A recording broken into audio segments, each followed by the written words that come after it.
In this video, I want to tell you how I gained my confidence. And if you are struggling with your confidence, I want to tell you exactly why it is that you struggle with your confidence. I grew up as a very shy kid. I grew up very timid, very soft. Couldn't really stand up for myself. I couldn't speak up for myself. And I thought that was normal. I thought that's just who I am. And I'm pretty sure that a lot of people around me thought that's just how Poloko is. He's just a soft kid. He's a timid kid. He is very soft spoken, but more than being soft spoken, it's really just because he's afraid of people. Grew up like that. I remember in many different instances, I would find myself crying just because I was overwhelmed by being around people. My first day of school, I went to a couple of different schools, and every single time I cried on my first day of school. Every single time, including high school. I cried on my first day of school. Of course, in high school, I just had to hide it and just, you go do it in secret. But that was me growing up. And the one comment that I get from a lot of people who meet me from my childhood is, how did you do it? How are you now so confident? Because we know how you used to be when you were younger. We saw you. You were scared. You were timid. You couldn't really speak up for yourself. So because I know what it's like to be confident and I know what it's like to lack confidence, I want to speak to you about this, and I want to tell you a couple of stories from my life that might help you be able to identify why it is that you might be lacking confidence and how it is that you can begin to build up your own confidence. I want you to understand, first and foremost, it's important for you to be confident. Doesn't matter what you do, who you are, where you're from, you need to be confident. You need to be sure of yourself. There's no place where I can go and feel like I am less than the people in the room. It doesn't matter where I go.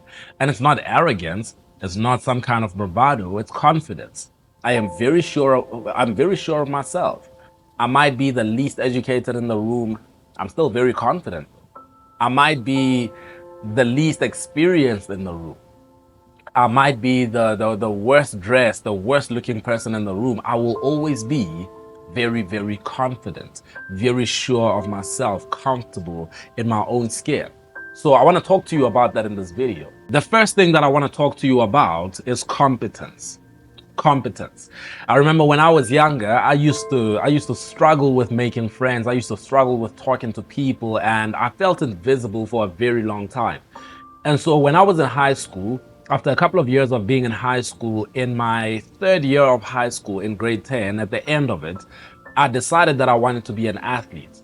I used to be around guys who were not athletes, who were more into lifestyle and culture. Sports was not a part of our culture. Athletics was not a part of what was cool. And so because I didn't want to do any of that, I felt a bit weird. I wasn't a smoker, so I couldn't chill with the smokers. I didn't drink, so I couldn't be with the guys that drank. I couldn't talk to girls, so I couldn't be with the guys that are macking on girls. I couldn't do any of that, and so I had to find where I fit in. And I admired the guys who were athletes. I admired their abilities. Would often be at assembly, and on a Monday, they would talk about what took place over the weekend, and they would call out the names of the athletes who were competing over the weekend and how they did, and we would cheer for them. And something switched on in my brain, and I thought to myself, I want to become an athlete. And it wasn't me saying this because I wanted to build confidence, it was just because I wanted to be good at something. And this is what I want you to understand. If you are going to be confident, you need to be good at something. You might not be the best. You might not be number one. Let me tell you something. As a matter of fact, when I started running, I became really good. The same year that I started, I got my provincial colors. I represented the province at a national level. But within my school, I was never number one. I was never number one within my school. I had a friend who was a brilliant athlete. He just so happened to be my age in the same school, and so I could never be number one. Even when we went out to compete, when the competition was not so tight, I was always guaranteed to be number two. But I was very confident because I began to grow as a person. When I started running, I understood that it was more than just about my running. It was more than just about trying to get a medal. I realized all of a sudden that physically I started to look better, right? All of a sudden, people start to say, you look good. People start to say, I like your legs. People start to, you get comments like that. But more than comments like that, when you look at yourself, you're impressed with yourself. And so I was impressed with my appearance, but more than my appearance, better still, it was more about the values that I picked up. I had an excellent coach, and every time that we would show up for practice, he made sure that I realized that I was capable of more than what I thought I was capable of. So him standing next to the track and telling me to do one more and one more and one more, that was him being fully aware of what I was not aware of in myself. Even when he said do this, I wasn't aware that I could.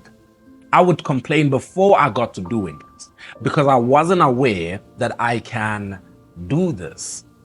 And so this was a complete game changer for me, to be surrounded by people who were very, very capable, but to have someone who understood and who believed that I myself could be just as capable.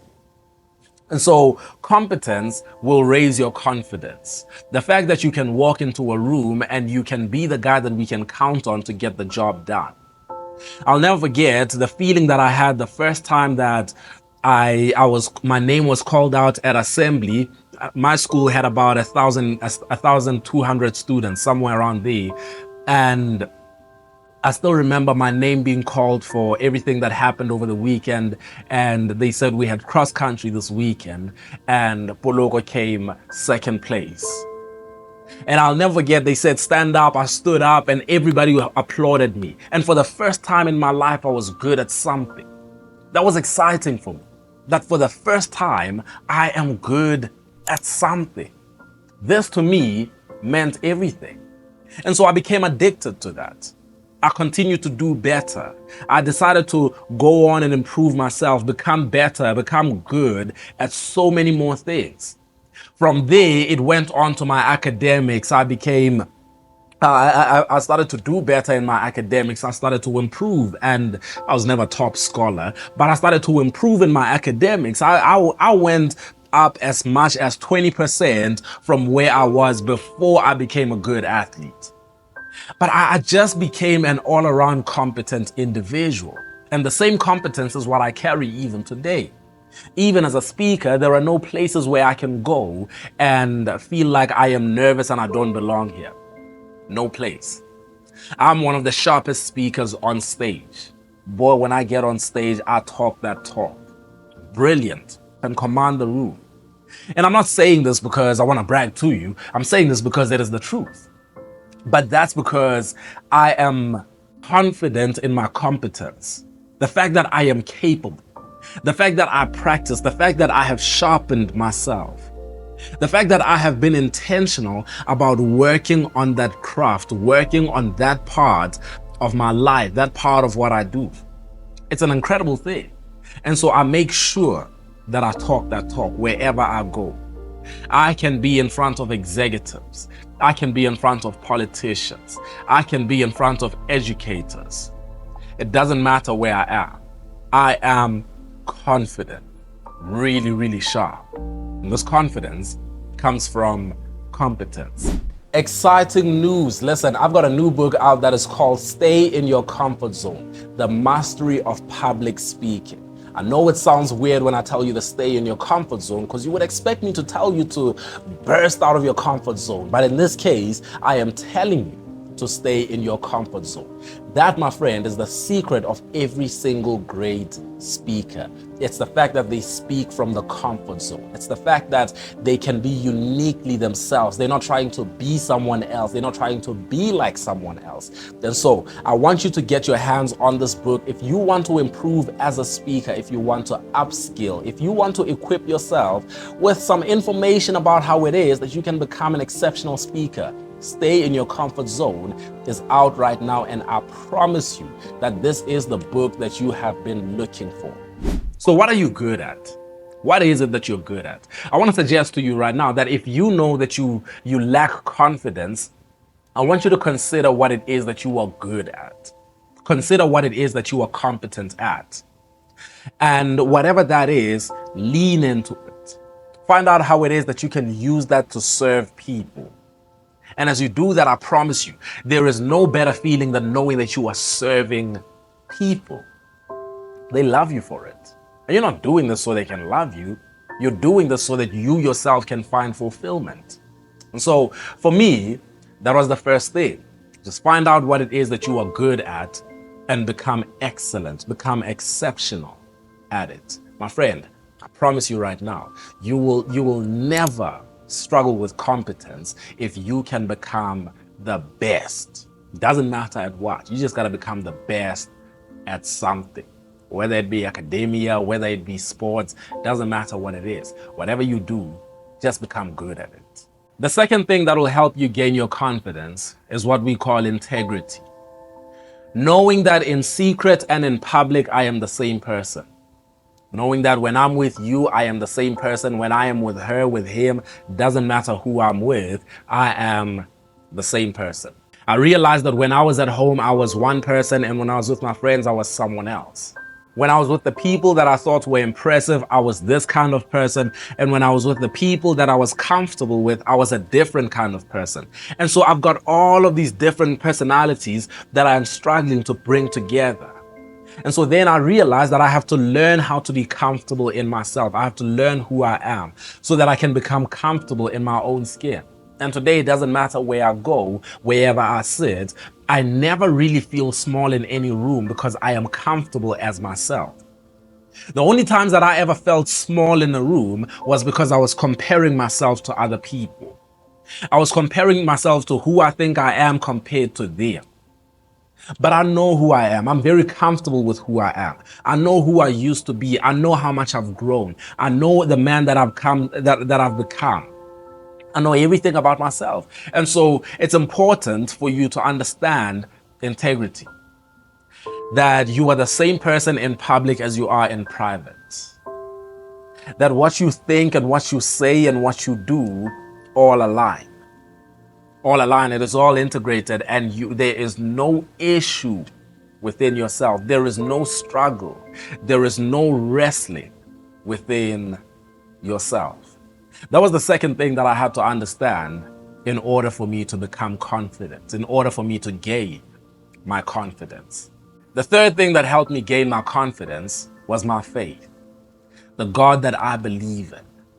When I started to hear things like greater is he that is in me than he that is in the world, when I started to understand this idea that there is divinity that resides within me, that my spiritual man is perfect, that as a spiritual being, I have communion with God. And what is within me is so much more powerful than anything that is outside of me, that is in front of me, that is around me. Changed everything for me. As you grow in your faith, you become somebody that you never thought you could be. Because you start to have a different understanding of who you really are. You start to realize that you are more than just how you appear on the outside. You start to realize that you are more than just your name, your age, where you come from, how you look, and your race, and all of these things. I started to realize that there is a spiritual man within me, my spirit being. The spiritual man far transcends any kind of label that I could put on myself. Transcends any kind of qualification, any kind of title, that transcends the fact that I am a black man. All of that comes secondary to the fact that I am a child of God. That God is in me and I am in God. That creates a different level of confidence in a person. And as you grow in that, I promise you, you start to grow in confidence. So if you're struggling with your confidence, I would say to you, find out how it is that you can grow in your relationship with God. Pray more, read your Bible more, study more, pick up some books that teach you about your spiritual man. Do a whole lot more of that. And I promise you, there is no way that you will not grow in confidence. And the most important thing was for me to understand that my confidence does not come from anything that is external. It doesn't come from a good suit. It doesn't come from a new car. It doesn't come from how much money I have. My confidence does not come from who I'm with, who I know. It doesn't come from any of that. It doesn't come from a good haircut. That's not where my confidence comes from. If my confidence was from anything that can be taken away from me, I promise you my confidence would be easily taken away. Because you can take away a good suit. A good haircut doesn't last for long. But I tell you right now, I'm at a point right now where my hairline is bust. My hairline is bust. If I just look down a little bit just so that you can have a good look at it and assess it, boy, it is done. And so that's not where my confidence comes from. My confidence doesn't come from a nice shape up. I feel good, but that's not where my confidence comes from. It doesn't come from the fact that I look a certain way, I have certain things, I just got a new watch or just got a new chain. That's not where my confidence comes from. All of that just makes me feel good and boost my mood for a moment. But if my confidence was rooted in things that can be taken away, that would mean that my confidence can be taken away. And so you have to understand, as you try to become more confident, everything that I just told you, I told you that you need to become competent. When I became a good athlete, the thing that raised my confidence was not necessarily the fact that I am an athlete. It was the fact that it was the character that I had, which was committed to competence. And so you can take the running away, I will speak well. You can take the speaking away, I'll become an outstanding writer. You can take the writing away, I don't care, I'll become a singer, I'll play guitar if I want to. I'll do whatever I want. I'm convinced of that. I am convinced that there is nothing that I can commit myself to that I will not become brilliant at. I'm sure of that. And so you've got to understand that it doesn't come from anything that can be taken away. An athlete can become confident because of the fact that they're athletes, and that can be taken away. What happens when you break a leg? What happens when you tear a hamstring and you can't run all of a sudden? And so your confidence is not necessarily in the fact that you can do this and you have that and you have that and you have that, because all of that can be taken away. Your title can be taken away. The things you have can be taken away. And if your confidence is rooted in those things, is tied to those things, then your confidence is taken away with those things. Your confidence has to come from the inside. And this is why I tell you, my friend, that the most important thing for me is my faith. My faith in God, my understanding that I am in God and God is in me. And when I understand that, it changes everything about how I see myself and how I see the world around me. So if you want to gain confidence, if you want to build your confidence, hear me out, my friend. You must understand that confidence is not external, it is internal. And so I hope this video helps you. If you haven't yet, go ahead and subscribe to this channel. Switch on the notification bell so that you will always be notified when a new video is out. And if you have a friend that you think might want to hear this, go ahead and share it with them. I will see you on the next video. When you change your thoughts, you change your life. This is Thoughts That Count with Poloko.